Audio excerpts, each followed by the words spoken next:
Halo pemirsa, apa kabar Anda hari ini? Senang sekali Sarah dan Marlias dapat kembali menemani Anda dalam sebuah program talkshow yang syarat informasi inspiratif untuk Anda dan juga keluarga. Inilah Bincang Sehati.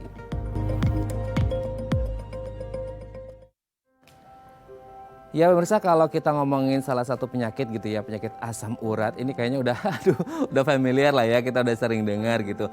Yang di pikiran kita kalau ada orang mengalami asam urat itu pasti ada yang nyeri-nyeri gitu ya, atau linu, entah itu di pergelangan tangan, di jari, ataupun di jempol kaki, atau di persendian. Pokoknya ini semacam penyakit yang terjadi di sendi gitu ya, atau peradangan sendi yang kalau untuk menopang badan aja kadang-kadang jalannya sampai pincang-pincang gitu ya pemirsa ya. Nah akhirnya banyak orang yang berpikir gini, karena banyak orang yang mengalami asam urat ya udah deh, ini kan penyakit yang ya udah pasti akan terjadi seiring bertambahnya usia. Padahal kalau ini dibiarkan begitu saja tidak ditangani dengan baik, ini bisa berakibat fatal. Nah inilah topik yang akan kita bahas hari ini, yaitu jangan anggap sepele asam urat. Nah selanjutnya kita akan membahas terlebih dahulu nih beberapa olahraga yang katanya baik dilakukan untuk penderita asam urat. Kita lihat olahraga yang pertama adalah berenang.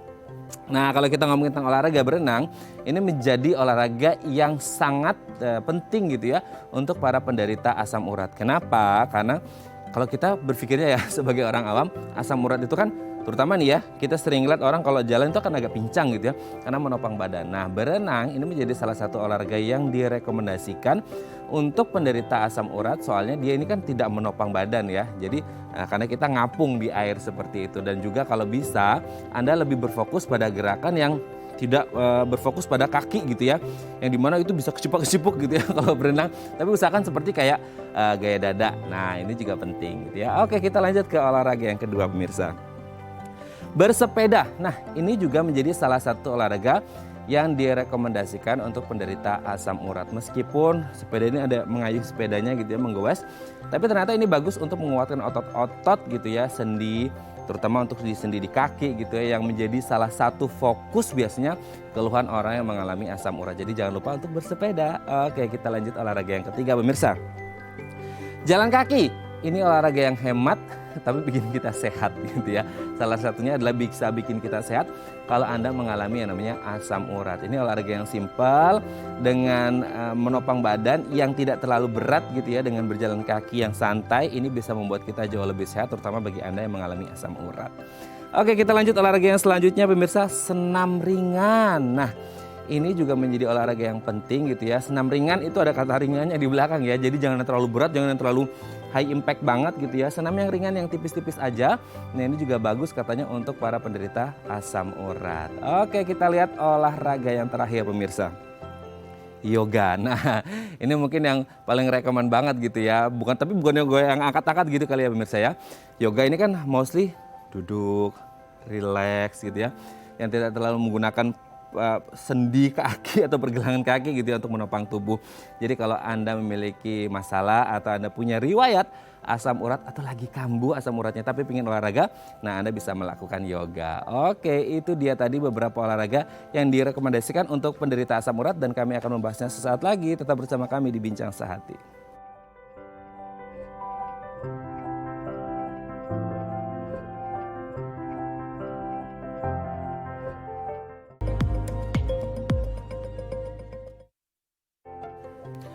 Baik, Anda masih bersama kami di Bincang Sehati. Tadi di segmen sebelumnya kita sudah membahas beberapa olahraga yang aman atau paling recommended deh untuk Anda penderita asam urat.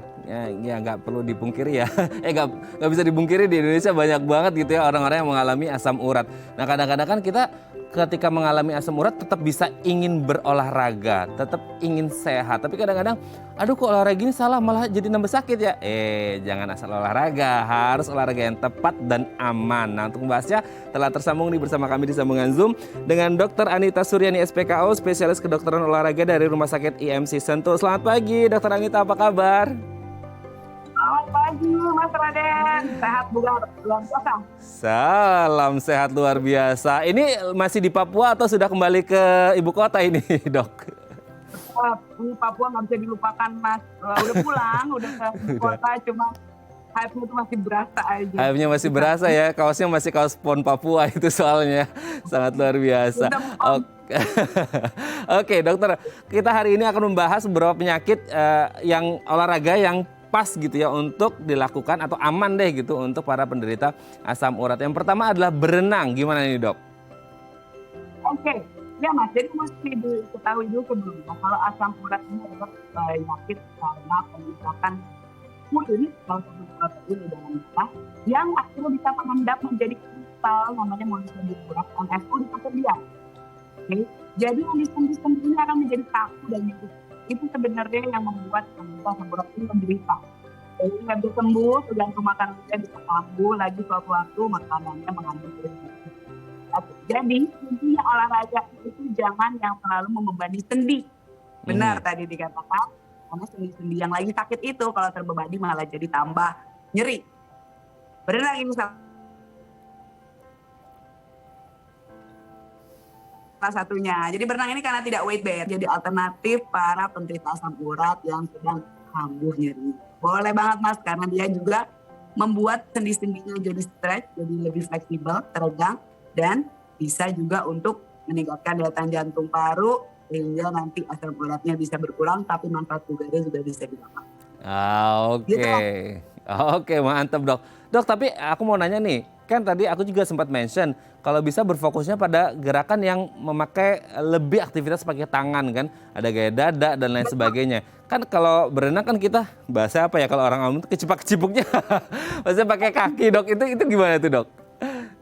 Nah itu tergantung derajat nyerinya asam uratnya itu yang sedang kambuh dan dirasakan oleh si penderita. Kalau sakit banget Mas tahu kan ya sampai nggak bisa jalan loh, boro-boro gerakin ya, boro-boro jalan gerakin, kadang-kadang dia udah nyeri. Betul. Nah kalau misalnya berat, jangan ditambahin dulu bebannya. Jadi terutama pergelangan kaki, jempol tuh kadang-kadang nyeri sekali kan. Saat dia lagi nyeri banget, ya tangannya aja, kecipak-kecipuknya kurangin aja. Kecipak-kecipuknya pakai tangan ya. Oke, berarti rekomen ya berenang ya dok ya. Kita lanjut yang kedua dok, bersepeda. Nah ini kan kalau tadi kan ngomongin menekan sendi, sepeda kan kalau goes juga menekan sendi dok. Ini gimana masih untuk penderita asam urat ini dok? Nah itu dia. Jadi sebenarnya derajat kekambuhan penyakit asam urat ini bermacam-macam. Saat dia ringan, itu nyeri aja. Masih bisa dia bersepeda. Ya, saatnya masih bisa bersepeda. Intinya adalah kita mau meningkatkan fleksibilitas atau stretch dari sendi-sendi yang nyeri. Karena tadi ada si kristal tadi dia membuat kaku, kita mau tambahin ke fleksibilitasnya pada ototnya agar dia nggak terlalu kaku. Cuman kalau kristal kebanyakan, dia tuh menekan sendi-sendi terus dia sampai berapa nyeri. Nah itu kita mesti bantu dulu dengan obat sehingga dia bisa ikut olahraga, tidak terlalu menimbulkan berat, baru kita boleh olahraga. Saat dia terlalu berat, ya dia bersepeda yang hanya mesti perlu gerakan sendi yang mumpuni ya, yang cukup, itu boleh jangan dilakukan dulu. Kalau misalnya dilakukan saja atau mungkin jaga statis saat kita bisa berkurang dilakukan nggak terlalu ngoyo, itu boleh juga. Intinya sesuaikan dengan berat derajat dirinya dan non weight bearing, dan bersepeda ini bisa jadi salah satu alternatif. Oke, dok, ini kan kalau ngomongin bersepeda ya, ini nggak bisa dibungkiri juga selama masa pandemi ini bersepeda menjadi salah satu olahraga mungkin topnya ya, nomor satunya nih, paling populer banget gitu kan. Nah, untuk para penderita asam urat terutama ini kan mungkin kalau untuk Jakarta kan rata-rata jalannya ya landai ya dok ya gitu. Tapi kalau untuk beberapa temen yang di daerah mungkin ada yang berbukit, ada yang naik turun. Nah untuk penderita asam urat gimana tuh? Kalau pas turun sih enak, kalau pas nanjak tuh dok gimana tuh? Iya, karena aku juga goester, aku tahu peribahasa di para goester itu tanjakan adalah turunan yang tertunda. Saking memang menanjak itu adalah sesuatu yang aduh bikin gini banget ya, bikin oke, tanjakan aja siap ya. Dan kemarin juga aku praktek ke rumah sakit MC Sentul pakai sepeda. Nggak usah jauh-jauh, di luar kota, di Sentul aja turunan tanjakannya luar biasa ya. Nah itu asam urat dan lagi sakit seperti itu sebaiknya dihindari dulu. Sangat menantang seperti itu agar beban sendi tidak terlalu besar. Karena intinya asam urat ini kalau lagi mabuk, cuma bebannya tidak boleh terlalu besar. Nah tanjakan bagi para pesepeda, apalagi tanjakan yang heboh ya, itu termasuk beban besar untuk ini. Dan bagi penderita asam urat boleh terlalu besar beban itu. Gitu kan? Oke ya, harus dihindari. Jangankan untuk penderita asam urat, goeser aja kayak dokter juga ya itu turunan yang Makan. tertunda. Kalau ibarat kata orang setelah hujan ada pelangi, ini setelah tanjakan ada turunan. Ya itulah turunan yang tertunda yaitu tanjakan ya. Oke dok, kita lanjut olahraga yang selanjutnya adalah jalan kaki. Nah gimana nih dok kalau jalan kaki untuk penderita asam urat? Ini lebih berat lagi ya Iya, daripada betul. sepeda dan kita duduk rumah, karena jalan kaki otomatis harus menumpu berat badan kita. Betul. Sendi-sendi pergelangan kaki ya, pergelangan kaki terutama yang kadang-kadang yang paling sering diserang sama asam urat. Ya kalau misalnya memang tadi tidak memungkinkan dan saat berjalan kaki jadi terasa nyeri sebaiknya dulu jangan kaki lah, apalagi sampai lari ya. Kalau misalnya masih bisa tapi bukan nyeri tidak nyaman masih bisa dilari itu boleh. Tapi kalau sampai nyeri artinya bebannya besar untuk sendi ankle pergelangan kaki. Sebaiknya dihindari dulu nih ya. Jadi tadi yang tidak weight bearing seperti sepeda, berenang. Jalan kaki boleh tapi elliptical dulu yang di alat yang tidak sampai weight bearing itu nggak bisa. Nanti jalan kaki biasa yang bisa kita asam urat yang bisa tambah parah. Oke ya, itu dia untuk jalan kaki sehat, hemat, gitu ya. Bisa juga dulu kalau asam urat lagi kambuh. Oke ya. Oke, kita lanjut olahraga selanjutnya nih dok. Senam ringan. Nah, gimana nih dok? Ada ringannya soalnya di situ. Intinya semua yang ringan dan non weight bearing boleh. Senamnya ini juga tadi benar kata Mas Raden difokuskan untuk upper body. Karena lower body-nya istilahnya itu asam uratnya kita analogikan lagi cedera. Karena memang dia ada bagian yang terganggu oleh benda asing si kristal asam urat itu. Nah saat dia lagi itu kita gerakan dia akan sakit, dia tidak berfungsi secara optimal, itu dikurangin. Nah ini gerakan-gerakan seperti ini kalau misalnya di kakinya kan itu sendi ankle-nya akan menekuk ya. Nah itu bagian asam urat, bagi penderita asam urat yang sedang kamu bisa melakukan itu. Nah jadi memang mesti disesuaikan dengan derajatnya dan dengan keparahannya, dengan kemampuannya dia untuk melakukan range of motion.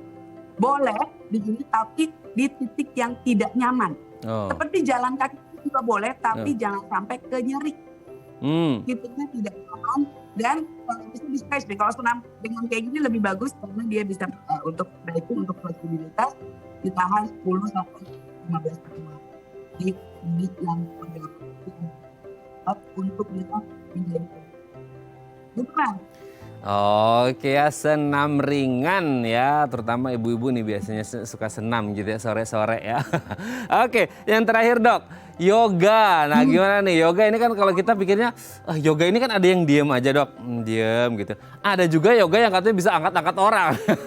Itu juga kan wow luar biasa ya, itu gimana tuh dok? Nah iya kalau yoga ini secara umum adalah olahraga yang sangat direkomendasikan untuk pasien asam urat. Nah dia berfokus pada stretching, peregangan otot sendi yang saat itu sedang sakit karena adanya kristal keberadaan. Tetap diingat, itu diserang dengan saja bagiannya stretching perlahan-lahan, static stretching saja, jangan yang membal-membal, jangan yang balistik kita bilangnya jadi ada lenturan gitu. Dan jangan juga yang terlalu dinamis karena saat ini pasien dalam keadaan dia lagi kambuh di sana, kaku pada sendinya, itu yang harus kita buat rileks dengan latihan yoga, terutama di latihan yang kaki untuk peregangannya. Untuk latihan yang heboh yang menggunakan sendi untuk fleksibilitas yang lebih tinggi, untuk daya tahan kardiorespirasi jantung dan paru, boleh sepuasnya dengan upper body, dengan tangan. Gitu Mas Raden.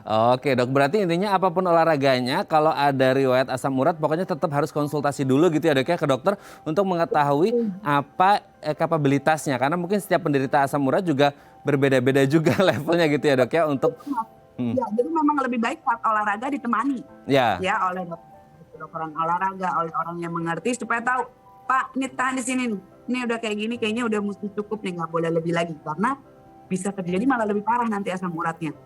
Saat diregangkan, saat ototnya lagi nyeri bisa terjadi malah ada cedera lebih lanjut seperti robekan pada otot. Oke. Jangan sampai niatnya pingin sehat akhirnya diporsir banget jadi atlet gitu ya. Pingin kayak jadi atlet Wah, olahraganya udah prestasi agak berat juga ya, karena udah keterbatasan untuk di asam uratnya. Baik, terima kasih Dr. Anita Suryani SPKO, spesialis kedokteran olahraga dari Rumah Sakit IMC Sentul, sudah berbagi bersama kami pagi hari ini. Semoga kita sehat terus dan teman-teman yang ada riwayat asam urat juga bisa tetap semangat sehat ya. Terima kasih Dok, selamat pagi. Baik, pemirsa, selanjutnya kita akan membahas tema kita hari ini. Bagi Anda yang memiliki pertanyaan seputar tema kita hari ini, Anda bisa menghubungi kami di nomor 021 290 3244 atau DM Instagram kami di @bincangstati.tv. Kami akan segera kembali.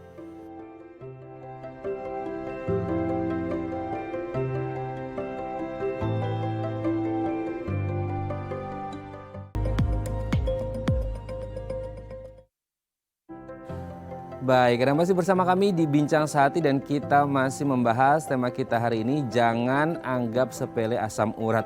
Mungkin dari Anda yang nonton acara kita pada pagi hari ini di Bincang Sehati ada yang pernah riwayat asam urat atau lagi kambuh asam uratnya, terus kayak ya udahlah biasa aja, namanya juga umur gitu ya, namanya faktor U. Akhirnya ya udahlah biasa aja, karena teman-teman juga banyak yang ngalamin asam urat gitu ya. Eits, jangan ya pemirsa ya, harus tetap diobati, ditangani dengan cara yang terbaik, karena kalau tidak ditangani ini bisa berakibat fatal. Nah, bagi Anda yang memiliki pertanyaan seputar asam urat, Anda bisa menghubungi kami di nomor 021 290 3244 atau DM Instagram kami di @bincangSehati.tv. Nah, untuk membahasnya telah tersambung nih bersama kami di sambungan Zoom dengan Dr. Yunita Maslim SPPD, spesialis penyakit dalam dari Rumah Sakit Atma Jaya. Kita sapa terlebih dahulu. Selamat pagi Dr. Yunita, apa kabar? Pagi Mas Raden. Kabar baik ya Dok ya? Kabar baik. Ini Ya. cerah sekali nih, hari Senin bisa ngobrol sama Dr. Yunita yang auranya sangat cerah sekali. Ini jadi semangat nih kita hari Senin ini ya. Walaupun kita mau bahas Ya. asam urat yang bikin nyeri-nyeri linu-linu gitu ya Dok ya. Oke, Dok, mungkin banyak dari kita yang sudah tahu lah, udah sering familiar dengan penyakit asam urat. Nah, ya asam urat ini sendiri penyakit yang seperti apa? Kan kita taunya cuman ya pasti linu-linu, jalannya pincang gitu. Itu yang sering kita rasakan kan. Tapi sebenarnya asam urat itu penyakit yang seperti apa, Dok?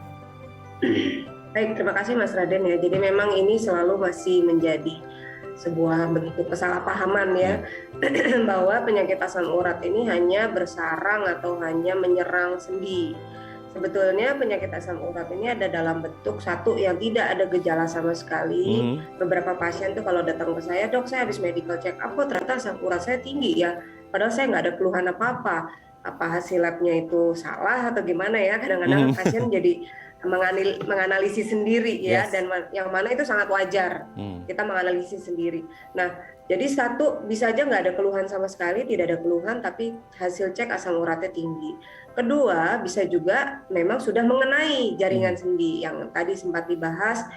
Di sendi kaki itu paling sering karena sifatnya si kristal asam urat ini mengendap di tempat yang relatif lebih dingin. Maksudnya lebih dingin adalah lebih jauh dari suhu inti tubuh atau core temperature dari tubuh kita. Jadi di mana? Di sendi kaki, di jari-jari kaki, ya, di lutut kadang-kadang, di bagian luar dari siku, kemudian ada juga kadang-kadang di bagian telinga, ya, di sini daun telinga. Jadi yang lebih jauh, jarang di daerah sendi yang dekat dengan intinya tubuh, ya. Jadi di jari-jari tangan tuh lebih jarang.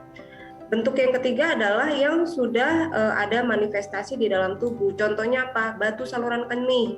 Jangan dilupakan, sering sekali kadar asam urat yang meningkat ini juga menyebabkan si kristal asam uratnya mengganggu saluran kemih sehingga timbul gejala batu di saluran kemih.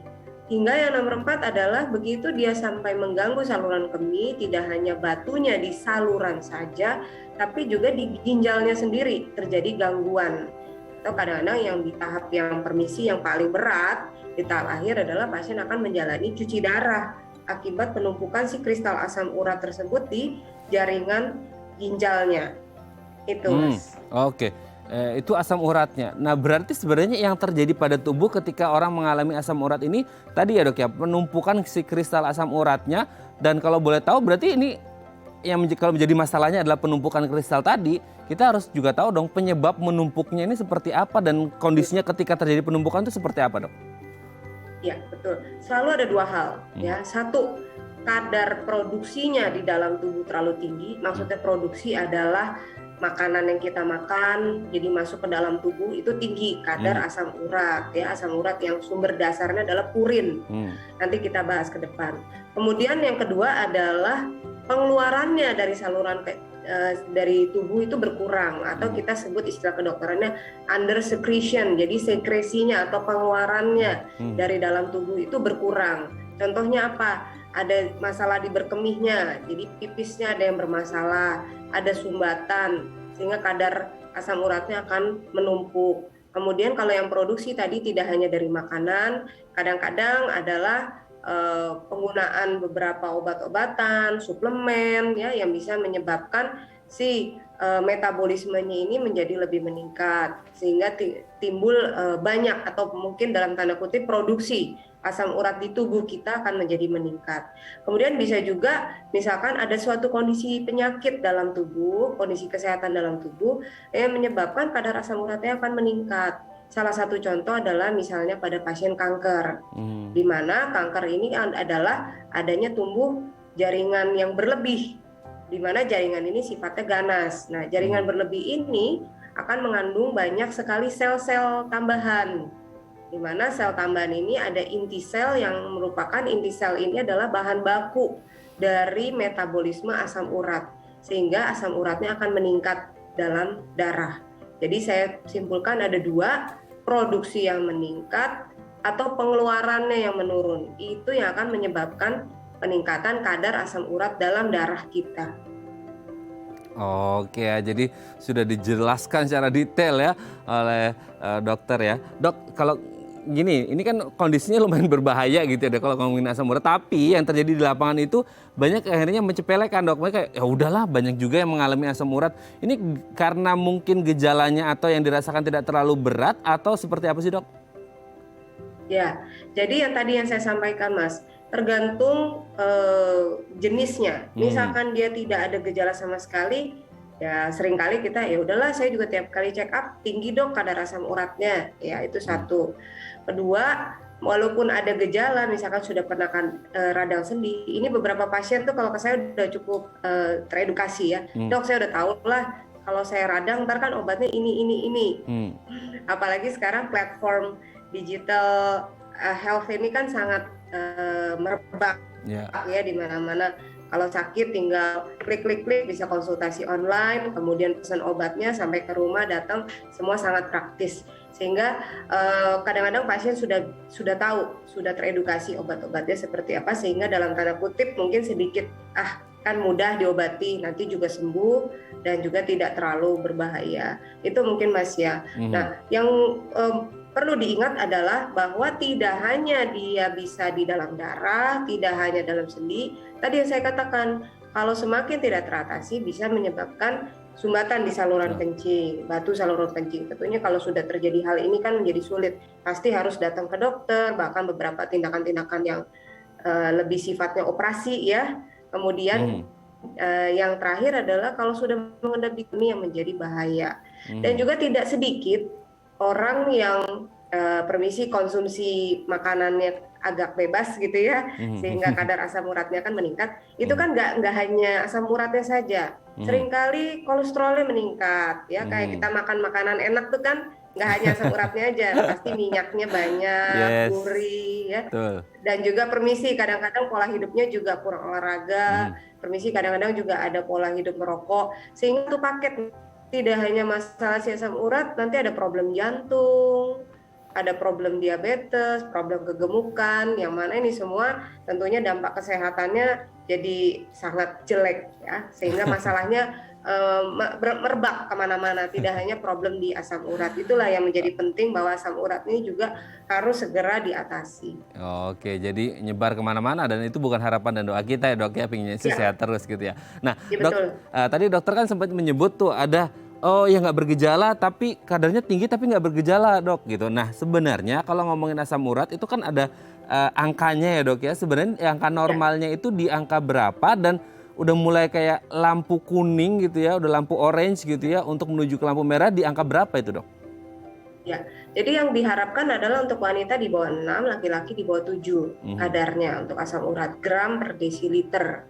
Ya, begitu lampu merah adalah kalau sudah di atas 9. Di itu sudah pasti harus segera diobati. Dan ingat sekali lagi, diobati atau di terapi itu tidak melulu obat. Ini yang kita harus samakan persepsi. Sehingga apa? Tentunya kita, kalau kami dari kaum medis selalu mengingatkan, Bu, Pak, olahraga, jaga makan, konsumsi minuman manis dikurangi atau yang berwarna, pengawet dikurangi, minum minuman yang sehat, tentunya air mineral itu sudah paling sehat. Kemudian juga baru bila perlu ditambah dengan obat-obatan. Ya, jadi tadi bila sudah di atas 9, langsung mindsetnya langsung diubah. Oke, aku mau hidup sehat, merubah pola hidup, dan juga kalau memang perlu obat-obatan, di mana obat-obatan ini baiknya dikonsultasikan ke dokter, karena ada beberapa rambu-rambu yang pasti untuk saya berbeda, untuk Mas Raden berbeda, sehingga untuk tiap pasien pasti berbeda, tidak bisa berlaku sama. Oke. Dok, ini kan kalau kita lihat asam urat, banyak kan yang terjadi di sekitar kita adalah orang-orang di usia dewasa menuju ke lansia gitu. Apakah memang ini range usia yang paling rentan, atau anak-anak juga sebenarnya bisa karena satu dan lain hal, Dok? Bagus nih pertanyaannya, Mas. Jadi memang di Indonesia nih saya lihat kan kita mungkin bisa dibilang kondisi perekonomiannya sudah cukup baik ya, sehingga mulai ketemu masalah atau tantangan baru nih, obesitas. Dan obesitas ini nggak hanya pada usia dewasa. Permisi, karena saya seorang penyakit dalam, dokter penyakit dalam, saya khusus menangani yang 18 tahun ke atas. Tapi bisa kita lihat fenomena di masyarakat, dari balita, anak SD itu kan mulai banyak yang gemuk ya. Betul. Ya, dan mana bila ini mungkin diperiksakan darahnya, bisa saja ditemukan kadar asam urat yang meningkat. Nah, kalau data dari riset kesehatan dasar dari nasional Republik Indonesia, itu lebih banyak memang ditemukan di usia 70 tahun ke atas. Tapi untuk obesitas dari usia anak-anak ini sudah cukup banyak.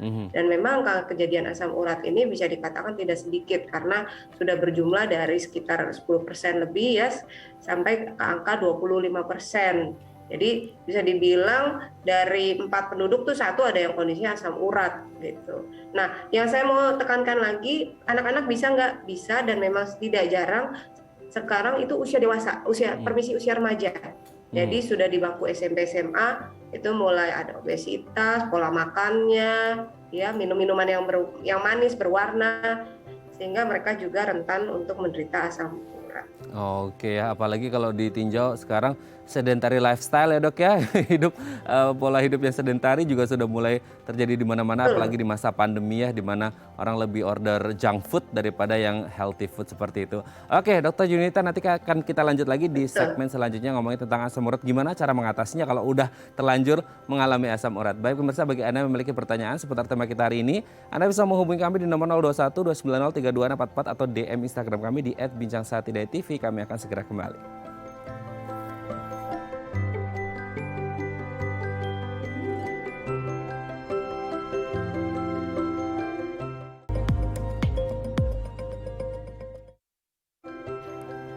Baik, Anda masih bersama kami di Bincang Sehati dan kita masih membahas tema kita hari ini. Aduh, kalau ada asam urat jangan disepelein, harus tetap ditangani dan diobati dengan baik sama ahlinya, dokter pastinya ya. Nah, bagi Anda yang memiliki pertanyaan seputar tema kita hari ini seputar asam urat, Anda bisa menghubungi kami di nomor 021 290 3244 atau DM Instagram kami di @bincangsahatidayatv.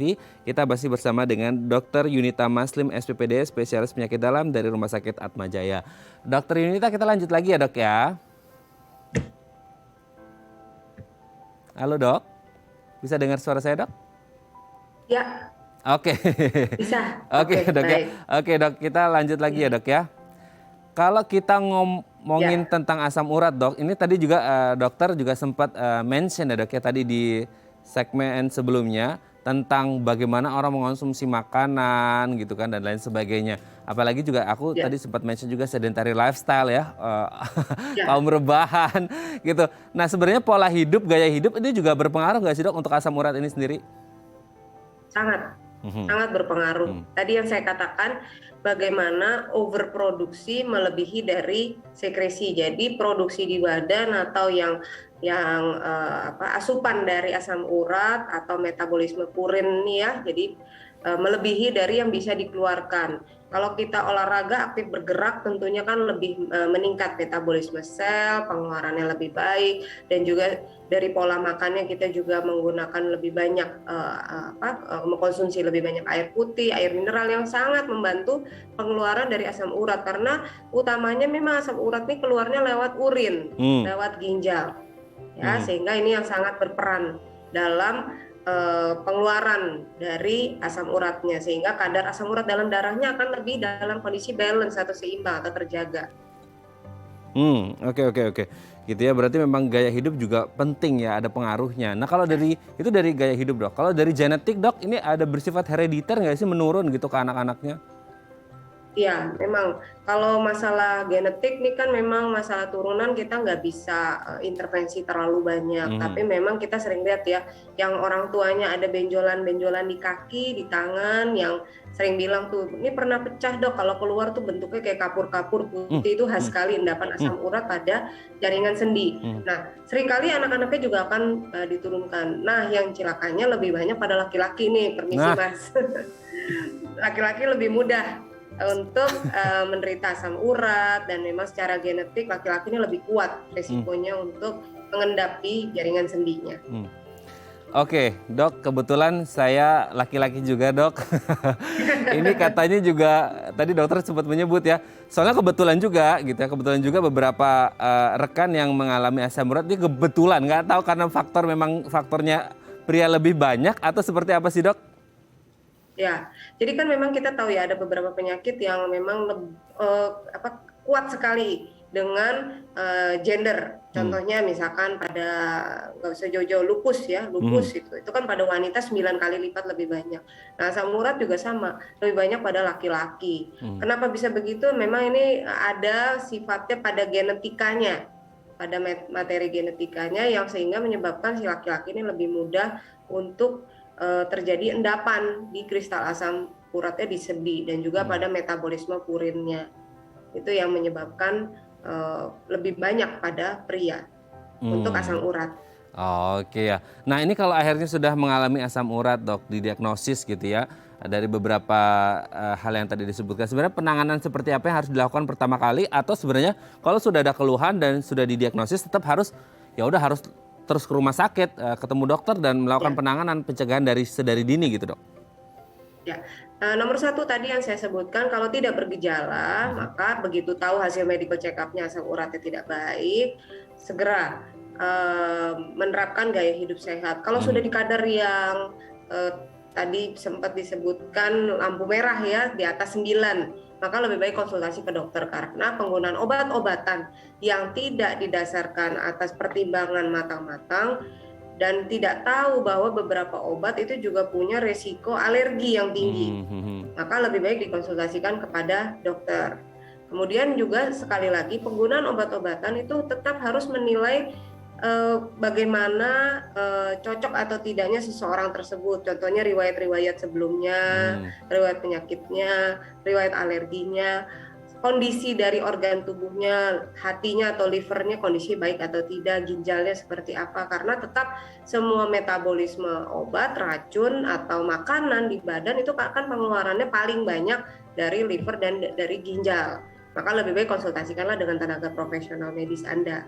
Kemudian berikutnya, kalau sudah bergejala di sendi, nomor satu pertolongan pertamanya kompres dengan dingin, karena dia sifatnya radang sendi yang akut. Tadi sempat disampaikan dokter Anita juga ya, nyerinya hebat, mau jalan aja susah. Nah itu lebih banyak istirahat, tetap konsumsi air minum sebanyak mungkin, karena kita harapkan pengeluarannya memang betul lewat ginjal. Kemudian dikompres dingin pada sendi yang terkena, itu untuk pertolongan pertama. Tapi paling sering ini biasanya tidak terlalu banyak menolong. Tetap harus mencari pertolongan medis karena perlu sekali obat-obatan, karena sifat radang sendi ini sangat hebat, sangat nyeri. Bahkan ada pasien saya yang bilang, hanya disentuh aja saya udah sakit sekali dok, luar biasa. Ya, yang biasanya jalan ke tempat praktek dokter, gagah jalan itu sampai didorong kursi roda, itu saya pernah mengalaminya ya, menerima pasien seperti itu. Kemudian kalau sudah timbul di gejala saluran kemih ya, seperti di saluran kencing, ada batu, tentunya bisa dicari bantuan dengan urologi. Kemudian kalau ada gangguan ginjal bisa ke sejawat dokter penyakit dalam atau dokter penyakit dalam yang sudah konsultan ginjal.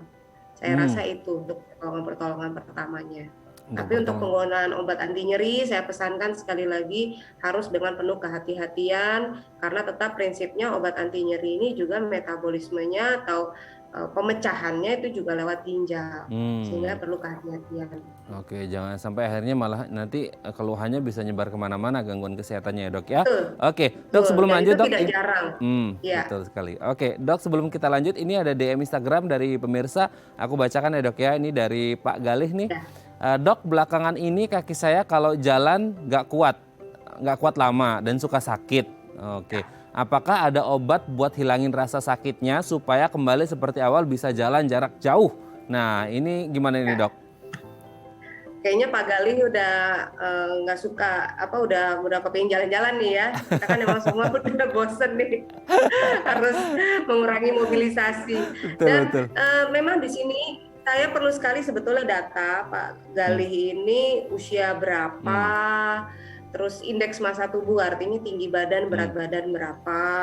Kalau memang dari hitungan indeks massa tubuhnya itu sudah hitungannya berat badan lebih, bisa dari overweight sampai obesitas, maka paling sering ini kalau nggak kuat jalan kaitannya sama pinggang dan lutut paling sering.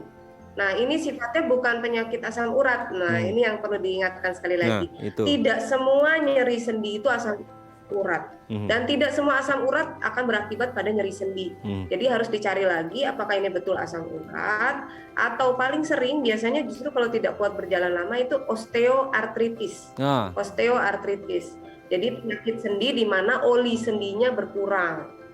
Ya, sehingga menyebabkan tidak kuat berjalan jauh.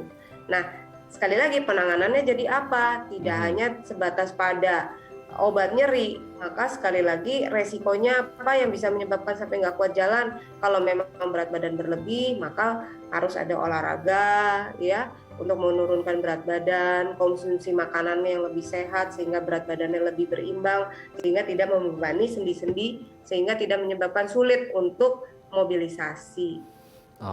Jadi sebaiknya ada data tambahan ya untuk bisa lebih menuntaskan atau memberikan solusi kepada Pak Galih. Oke, semoga nanti abis ini Pak Galih ngubungin dokter Yunita ya untuk konsultasi lebih lanjut gitu ya. Oke, terima kasih Pak Galih, semoga bisa menjawab pertanyaannya ya, dan salam sehat selalu untuk Pak Galih dan keluarga. Oke dok, kita lanjut lagi. Nah, tadi kan sudah dibahas secara detail dok tentang asam urat, penyebab dan lain sebagainya. Nah, sekarang kita fokus ke pengobatannya. Sebenarnya pengobatannya seperti apa untuk penderita asam urat dok? Tetap sekali lagi nomor satu lifestyle. Ya, dari makanannya hindari yang tinggi purin. Nah, tinggi purin kalau jeroan semua orang udah tahu. Nggak boleh jeroan kan dok? Nggak boleh, ini kan pasiennya udah tahu tuh. Pinter. Pasien-pasien sekarang saya acungi jempol.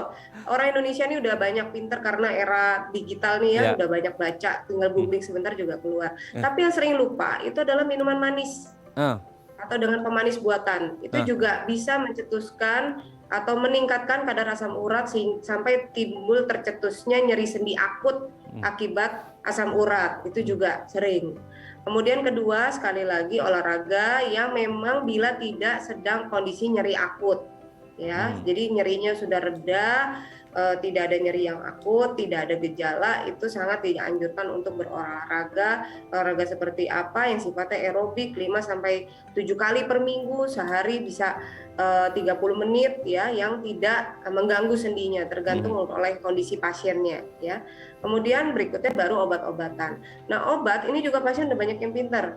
Obatnya ini kan dok, dia nyebut A, B, C gitu ya. Nah, untuk obat-obatan tersebut yang belum diketahui kalangan banyak adalah untuk obat penurun obat asam urat yang paling sering digunakan itu ada resiko alergi, bahkan alerginya itu alergi yang berat. Mungkin pernah dengar Stephen Johnson, itu alerginya menyeluruh dari kepala sampai kaki.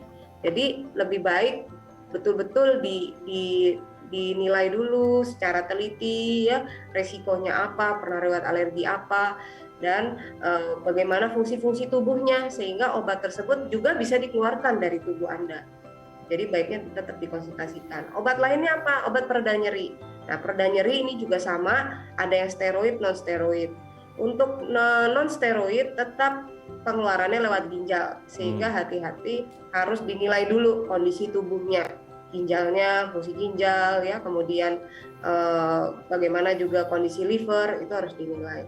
Kemudian yang tadi saya sebutkan steroid ini juga beberapa kali misuse atau salah penggunaannya terlalu jangka panjang atau penggunaannya juga dosisnya salah, itu sering menyebabkan banyak gangguan, bahkan bisa menyebabkan osteoporosis juga pada Anda yang menggunakan steroid terlalu lama tanpa diawasi efek jangka panjangnya. Kemudian yang terakhir adalah obat-obat yang sifatnya khusus. Biasanya kalau sudah kondisi asam uratnya sangat tinggi, ada yang di angka 10 atau belasan pada kondisi-kondisi penyakit dasar yang khusus, contohnya itu perlu penanganan khusus, ya, obatnya juga khusus. Oke, ini sangat detail sekali ya, sangat luar biasa. Nanti di segmen terakhir kita akan bahas lagi ya dok ya beberapa tips yang mungkin bisa kita lakukan. Kan ini tadi dokter menyebut pola hidup sehat. Nah kita akan ngomongin tentang gimana cara mencegah atau meminimalkan risiko terjadinya asam urat di segmen terakhir ya dok ya. Baik pemirsa, bagi Anda yang memiliki pertanyaan seputar tema kita hari ini, Anda bisa menghubungi kami di nomor 021 290 3244 atau DM Instagram kami di @bincangsaat.tv. Kami akan segera kembali.